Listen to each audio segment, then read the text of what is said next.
ሰላም ሰላም የቻናል ቤተሰቦች እንደምን አላችሁ እንደምን ቆያችሁ በእያላችሁበት ሰላማችሁ ብዝት ይበላችሁ። እስኪ እዚህ ጋር ምስሉ ላይ እንደምታዩት አይነት ነገር አይታችሁ ታውቃላችሁ ወይ? አይታችሁ የምታውቁ ወይ ደግሞ እውቅናው ያላችሁ ያው ላይክ ሼር እንዲሁም ሰብስክራይብ እያደረጋችሁ ለሌሎች እንዲዳረስ አድርጉ። ከዚህ በፊት እውቅናው የሌላችሁ ሰዎች ግን አሁን ነግራችኋለሁ፣ አብራችሁ ይቆዩ ማለት ነው። ይህ የምታዩት ነገር ምንድነው?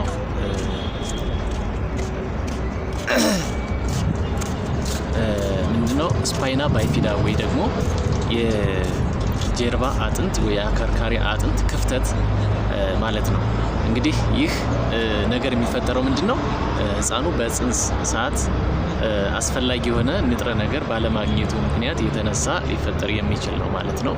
ይህ እንደዚህ አይነት ነገሮች ችግሮች የሚፈጠሩ ወይ ደግሞ የነርቭ ስርዓት መሰራት የሚጀምረው አንድ ጽንስ ላይ በመጀመሪያዎቹ ጽንሰት ከተካሄደ በ3 እስከ 4 ሳምንት ውስጥ ነውና በዛን ጊዜ አስፈላጊ የሚባል ንጥረ ነገር አለ፣ ፎሌት የሚባል ማለት ነው። የሱ እጥረት ወይ ደግሞ ዴፊሺየንሲ በሚገጥምበት ሰዓት ይሄኛውን ነገር መዝጋት የሚችለው ነገር በደንብ ሳይሰራ ስለሚቀር የክፍተት ልጁ ላይ ወይ ደግሞ ህፃኑ ላይ እንዲከሰት ያደርገዋል ማለት ነው። ሌሎች ተያያዥ ነገሮች አሉ። ጭንቅላት ላይ ውሃ መጠራቀም ወይ ደግሞ ይሄ እዚህ ክፍተት ላይ በክፍተቱ ስፓይናል ኮርድ ወይ ደግሞ ሰረሰር የሚባለው ነገር አብሮ ሊወጣ ይችላል ማለት ነው። እዚህ ያበጠው እንደምታዩት ነገር ማለት ነው። ስለዚህ ይሄ በጣም መጥፎ ነገር ነው።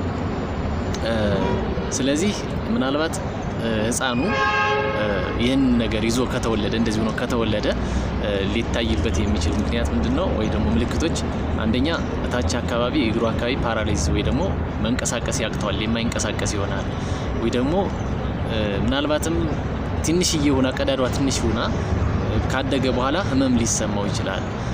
ከዛ ደግሞ ሰገራውን መቆጣጠር ላይ ይችላል። ሌላ ደግሞ ሽንቱን መቆጣጠር ላይ ይችላልና አንዳንዴም ካደገ ህመም ሊሰማው ይችላል። ስለዚህ ለዚህ መፍትሄው ምንድነው ለሚለው አንዲት እናት እርግዝና ከማድረጓ በፊት የተለያዩ ነገሮች ምርመራ ብታደርግ ይመከራል። እንዲሁም እርግዝናው ፕላን የተደረገው የታቀደበት ከሆነ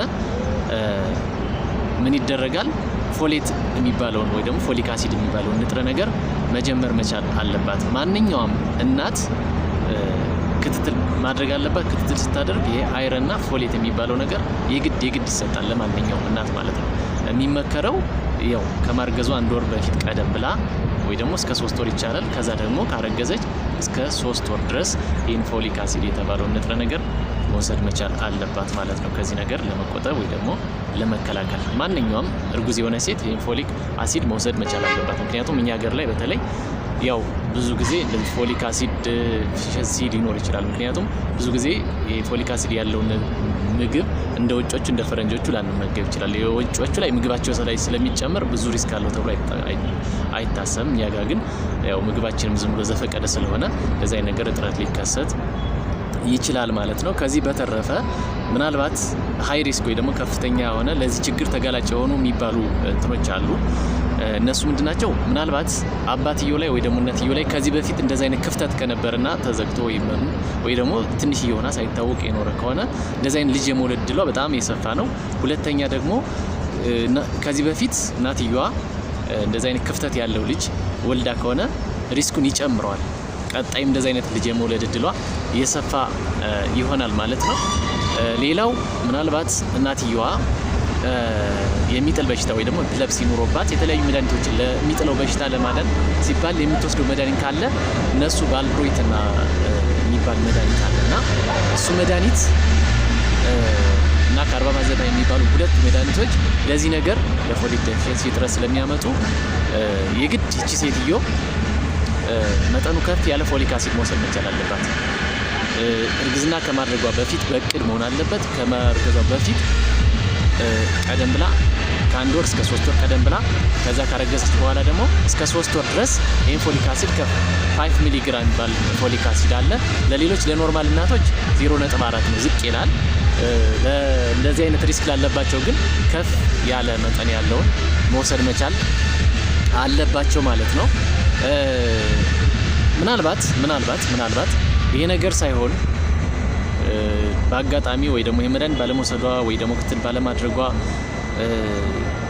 በአጋጣሚ ልጁ ከተወለደ በኦፕሬሽን ቶሎ ብሎ መስተካከል መቻል አለበት በህፃንነቱ። ምክንያቱም እያደገ ከሆነ ክፍተቱ እየሰፋ ከሆነ የስፓይናል ኮርድ የሚባለው ምናልባት እየተጎዳ ከመጣ ሙሉ ከወገብ በታች ፓራላይዝ ሊሆን ይችላል። ልጁ ሊኖር ይችላል፣ ግን ፋንክሽናል ያልሆነ ቦዲ ሊኖረው ይችላል ማለት። ስለዚህ ቅድመ ጥንቃቄ ካልተቻለ ደግሞ መታከም መቻል አለበት ቶሎ ብሎ ማለት ነው። በአሁኑ ሰዓት በዓለም ላይ በኦክቶበር 25 በየአመቱ ስፓይና ባይፊዳ ኤንድ ሃይድሮሴፋለስ ዴይ እየተባለ ይከበራል። እኛ ሀገር ላይ በተለያዩ ሀገሮች ከተሞች እንደዚህ አይነት አዌርነስ እየተፈጠረ ይገኛል ማለት ነው። ስለዚህ በተለይ ያልወለዳችሁ ከዚህ በፊት ያልወለዳችሁ እንደዚህ አይነት ነገር ጥንቃቄ ብታደርጉ መልካም ነው ማለት ከተወለደ በኋላ ወይኔ ከማለት ቅድሚያ ክትትል ማድረግ አንዳንዴ ምናልባትም እዛው ጽንስ ውስጥ ወይ ደግሞ ማህፀን ውስጥ እያለ ኦፕሬሽኑ ሊሰራለትና ሊስተካከልለት ይችላል። ከተወለደ በኋላም ሊስተካከል ይችላል። ብዙ ጊዜ ከተወለደ በኋላ ነው። ስለዚህ ቅድሚያ ጥንቃቄ ቢደረግ መልካም ነው ላለው። ከዛ በተጨማሪ ደግሞ ያው የተለያዩ እንደዚህ ፎሊክ አሲድ ኮንቴን ያደረጉ ወይ ደግሞ የያዙ ምግቦች አሉ። እነሱን አዘውትሮ መመገብ፣ በተለይ አትክልቶችን እንደዚህ አይነት ነገሮችን መመገብ እነማን ናቸው ምናምን ካላችሁ ቀጣይ ብነግራችሁ ይሆናል። ኮመንት ላይ ያስቀምጡልኝ። ስለዚህ ቅድሚያ ጥንቃቄ አድርጉ። በጣም ጥሩ ነገር አይደለም ማለት ነው። ነርቭ ተጎዳ ማለት ብዙ ነገሮችን ነው የሚያመሳቀለው። ነርቭ ማለት ሰውነታችን እንዲንቀሳቀስ የሚቆጣጠረው ማለት ነው።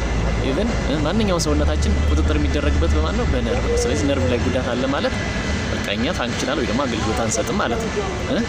ስለዚህ እንደዛ ጥንቃቄ አድርጉ። የወለዳችሁም ላልወለዱ ምከሩ። በቀጣይ በሌላ ቪዲዮ እስከምንገናኝ ደግሞ ቀጣይ ደግሞ ሃይድሮሴፋለስ የሚባል እንደዚህ ተመሳሳይ ኒውራል ቲዩብ ዲፌክት የሚባል አለ። እዚህ እንትን ቀጣይ እሱን ይዤላችሁ እመጣለሁ። ያው ሀሳቡን ከወደዳችሁት ላይክ፣ ሼር እንዲሁም ሰብስክራይብ ያደረጋችሁ ሰብስክራይብ እያደረጋችሁ አበረታቱኝ። በሌላ እንደዚህ ጥሩ መረጃዎችን አካፍላችኋለሁ ማለት ነው። አብራችሁ ስለነበራችሁ ከልብ አመሰግናለሁ። መልካም ጊዜ ይሁንላችሁ። ባይ ባይ።